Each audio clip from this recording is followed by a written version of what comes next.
Israeli special forces delivering humanitarian aid and equipment to the Shifa hospital in Gaza. Meanwhile, they are conducting what they call a precise and targeted operation against Hamas in the same hospital complex. The hospital is quite huge, as you can see in the map. They said that the special forces involved were trained specifically for this operation. They include medical teams and Arabic speakers so that they can be able to communicate with hospital staff. This is coming after 12 hours they gave Hamas operatives in the hospital complex to surrender. The time expired. Even the relevant authorities in Gaza were told to help to stop all military activities within the hospital complex. It didn't stop, so it necessitated their targeted operation. If they are able to get things under control in the hospital, then they will be able to control things like fuel in the hospital. They can supply the hospital fuel to run their generators and be sure that Hamas will not steal or hijack the fuel for their own use.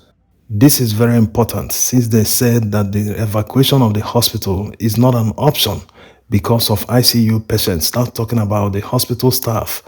Also, this will put in check the last statement by the hospital on the 300 liters of fuel the IDF supplied them, that it will only power their generators for about 30 minutes.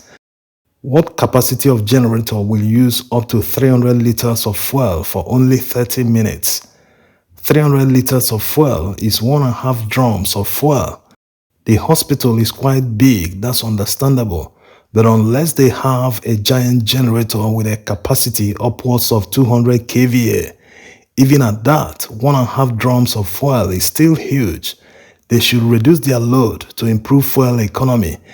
Anyway, the IDF taking control of the hospital will put everything under their control. They will be able to monitor what is going on and see who is going in and out.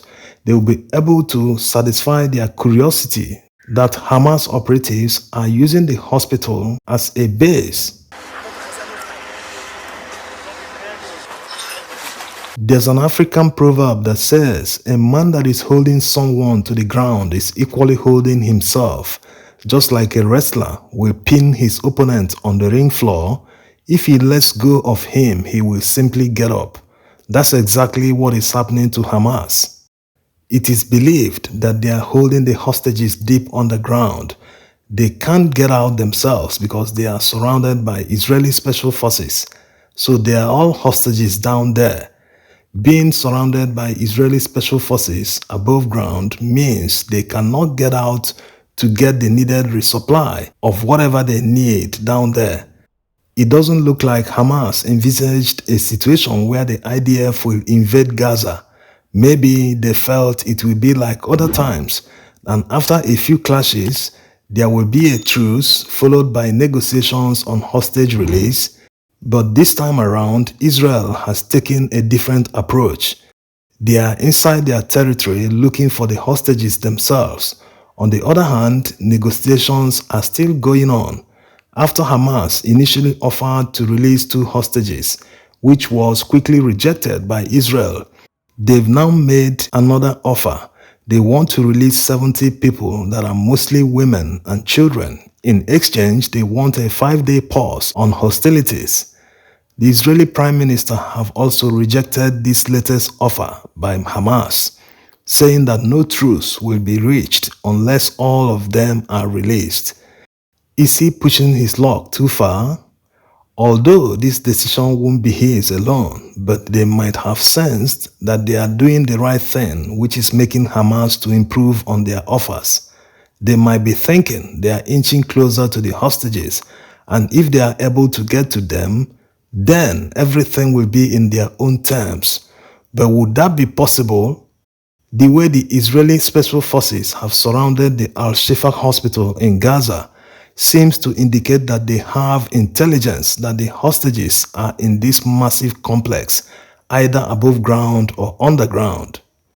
Getting inside a tunnel won't be easy because it's very unpredictable what might be lurking there. The IDF uses an Israeli-developed tunnel detection technology that combines radar and drilling equipment to locate tunnels. These radars can penetrate the ground. there's also ground-based sonar equipment that can be used to locate the tunnels underground.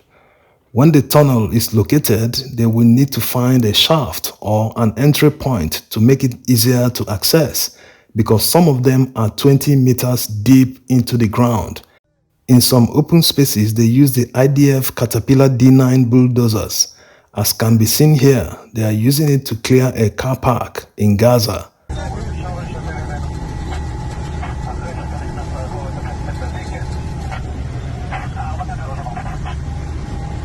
They want to remove anything that can be booby-trapped.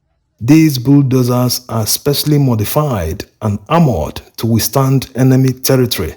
They also use them to evacuate around the areas where they want to dig. One problem is identifying the tunnel, another is storming the tunnels to find hostages. The tunnel passages are very tight, and it will be definitely booby-trapped, especially around the areas the hostages are kept. So how are they going to get into the tunnels and reach the hostages? Or is this going to be a siege that will last for as long as Hamas runs out of supplies underground? It seems very likely. That's why they want people to evacuate to the south, so they know who they are dealing with. Among many ways they can invade the tunnels safely that people have suggested include using the sponge. These contain chemicals that will expand to form a dense foam-like material that hardens, which will then seal off the tunnel. They can also use trained dogs that can sniff out whatever material they are looking for. Some have also suggested flooding the tunnels, but this might not achieve the best results because it is near impossible to get the volume of water needed to flood the tunnels, considering that they are extensive, running a few hundred kilometers underground. This is simply the list of their options. It's not practical to lay giant pipes and deploy massive pumping machines to pump water from the Mediterranean Sea into the tunnels.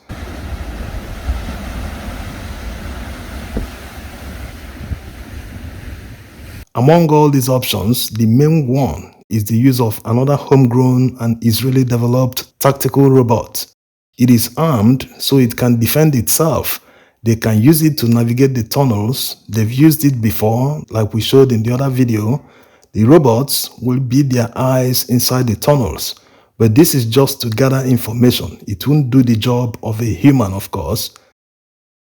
In summary, this is looking like a long siege until Hamas runs out of supplies. It looks likely that they are already running out of critical supplies because of their proposal to release 70 hostages. Or maybe they are not. They are just trying to play along with the negotiations. After all, they planned this operation for a very long time, since as far as last year. That's according to the documents and files that Israeli soldiers found on some of them. So they are obviously prepared. Who knows how long their supplies will last? It's a difficult situation. Here's hoping that this will quickly be resolved. Thanks for watching.